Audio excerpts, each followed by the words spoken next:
હવે એવું અમારે રજનીભાઈ ખેર એવું સરસ મજાનું ઘઉંનું બિયારણ લાવ્યા છે અને ખેડૂત અત્યારે ડુંડિયું લઈને જ્યારે એગ્રોમાં આવે ત્યારે ગોવિંદ રબારીને એવી ખુશી થાય કે આમ તો જુઓ વેચની માથે ત્રણ ત્રણ આંગળ. હવે આમ જો અમારે રજનીભાઈ અને ગોવિંદભાઈ મોરે મોરો દેવાની તૈયારીમાં છે, ફૂલ તૈયારીમાં. એની ખુશમાં અમારે એક દ્વારકા વાળાનું એક ગીત ગાવું છે. હેજી માંગો 10 આપે 20 મારો દ્વારકાધીશ વાલો, રંગીલો રાજા રણ સોડ છે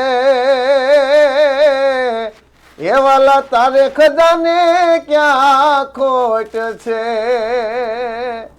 એટલે આવું સરસ મજાનું બિયારણ અને એમાં ગોવિંદભાઈની ખુશી હોય અને એવી અમે ખેડૂત મિત્રોને શુભેચ્છાઓ પાઠવીએ છીએ કે તમે તાત્કાલિક રજનીભાઈને મળો, આ બિયારણ જુઓ એકવાર. અને આવતી સાલ મેં વાવ્યું છે ને તમે બધા વાવજો.